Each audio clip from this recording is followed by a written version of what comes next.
Hey, Rabbi, what are you doing? Shalom Aleichem, Baruch Hashem. I mean, what am I doing? We're doing what we That's always do. I just it's the finished the mid. class. We just finished the class in Mishnayos Pesachim, right? And Yeah, now you're back. You're back at it. The question is, what are you doing? By I you, was it's trying. now what? What time It's is it by one. you now? It's a minute to 1 a.m. It's the middle of the night. I want to go to sleep, but somehow I've got an itch I can't scratch, and I think I need a devator from Rabbi Wilhelm. Aha. Because by the time tomorrow comes around in America, by you, it's Shabbos ready. What time is Right. Shabbos these days in Japan? Well, here I believe we'll be lighting like around 4 p.m. It's lighting candles. 4 Yeah, o'clock? it's early. All right, so let me give you a little fuel. You know, the month of Kislev is a great month uh, for holidays. It's the month of Hanukkah, and in the Hasidic calendar, it's the month of Yud Kislev, Tes Kislev, Yud Kislev, all Hasidic holidays. Now, we speak about very holy, spiritual people, spiritual things. In the Parsha, we also speak about the main player in the Parsha is Yaakov. And we're getting sort of mixed messages about this father of ours, Yaakov, because he's titled last week, Yaakov Ish Tam Yoshev Aholim. Yaakov Ish Tam means you could misinterpret it, a simple man. He sits in the tent. You know, some people chas v'sholem might even interpret a lemechol, a pushover. Yeah, excuse me. When you read the stories of last week's parsha and this week's parsha, he's far from a pushover. He has to deal with the Esav and somehow finagle the firstborn rights. He figures it out ganz nicely. To get the bracha from Yitzchak, he figures it out ganz nicely. And we weren't done. That's last week's parsha. And this week's parsha, he's having a nice debate with Lavan. And Lavan scams him here, Lavan scams him there. He ain't no pushover. So there's a story told about a person who was doing fine financially, but he was a very good-hearted person. He was giving away all his money to tzedakah. He didn't literally live anything for himself. So the rabbi of the town called him over and said, "Whoa, whoa, whoa, whoa, slow down. You know, halachically, you could keep things for yourself. You know, there's limits how much you have to give." So the man said, "What do you mean? I like to serve Hashem bitmimus." Genuinely, full-heartedly, like each time.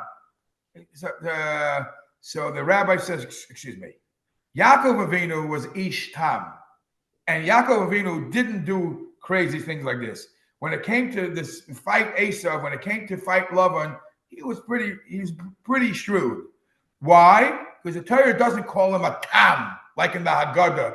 The four sons, one of them is a tam. The Torah calls him an ish tam. Ishtar means somebody, a man who knows when to use the simplicity. He knows when to be humble. He knows when to be total genuine, but he also knows when to stand up for his rights. The Friedrich Rebbe says that a humble person has two terms, onov and shuffle. Now, what's the difference between these two terms? Moshe Rabbeinu was called an onov, a humble person. Guess what? When somebody stood up against him, a kairach, a dasan vaviram, he knew how to put them in place. A shuffle is a person who lets everybody step on him. That's not. We don't want you to be that way.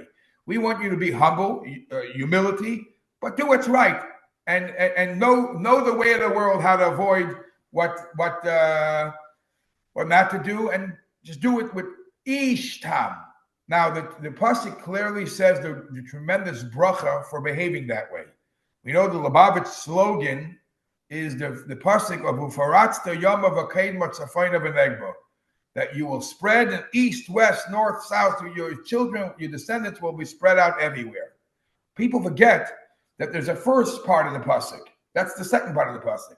The first part of the pasuk, the Sipurnu and the Klei Yakar say, is V'hoya Zaracha Kafara Aretz. Your children will be like the dust of the ground, dust of the land, and they will spread everywhere. What's the connection between the two?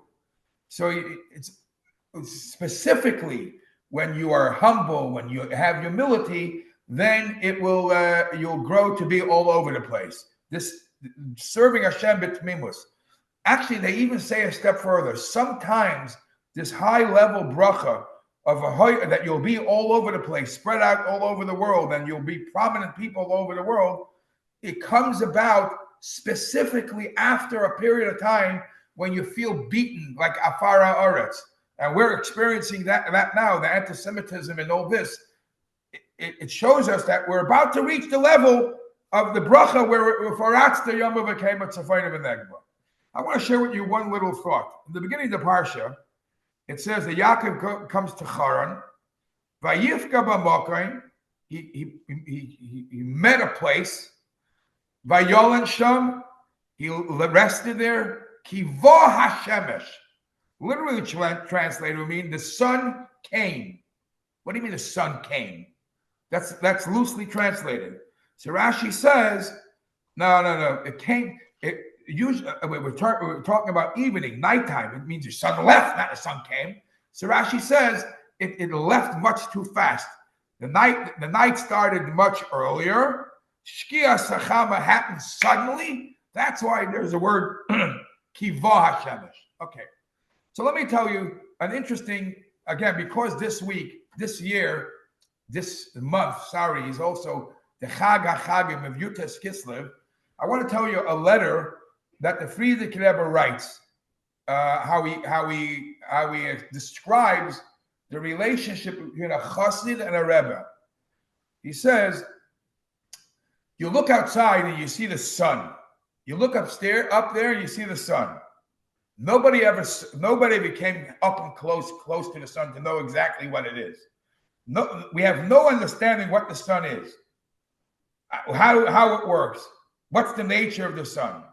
Nevertheless, despite the fact that we know nothing about the sun, we all know that the sun brings light, the sun brings warmth. Says the Frierdiker Rebbe, a Rebbe is like the son of the Hasidim, the sun, the light, the luminary. He gives them hope and he gives them salvation. In other words, listen to the depth of that statement. The Frierdiker Rebbe compares the tzaddik of the generation to the sun. In what way? Perhaps in these four things. Just like the sun, you'll never figure it out. And the closer you come to the sun, the more you will be burnt, consumed by the sun. So it's actually the further you stay away, the more light you get and the more warmth you get. Too close, you can't receive what the sun has to offer. The sun doesn't make differences where it shines. Everyone is equal. The light that the sun produces goes into everywhere equal. Now, but depending on the vessel that you make to receive the light of the sun, that's how much light you'll get. Sometimes if you try to block it, you'll block it. But the sun from itself gives everybody equal sun, equal light, equal warmth.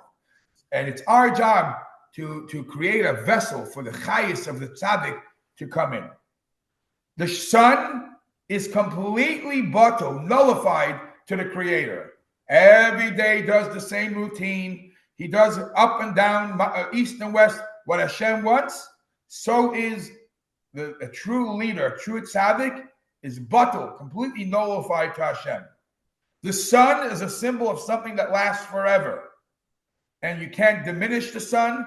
It lights, like it or not. And you can't stop it. The sun, until that's how Hashem created it.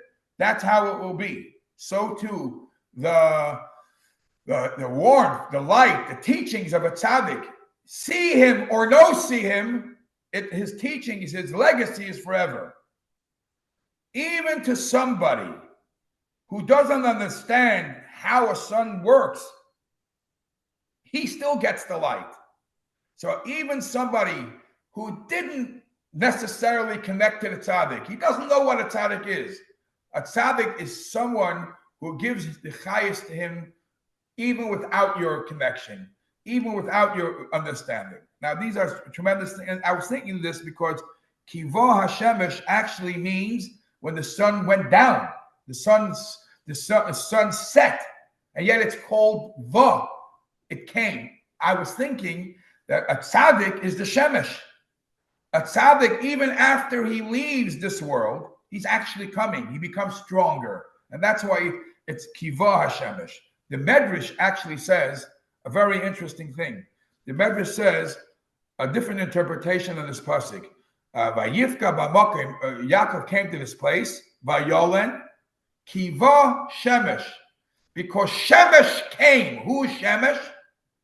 Shemesh is Yaakov Avinu.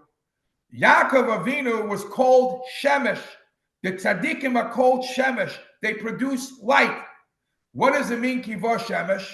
Yaakov, from all the tzaddikim, he produced the most light. Because Yaakov is, from the Avos, Avram was metaking Shachris, the morning prayers. Yitzchak was metaking the afternoon prayers.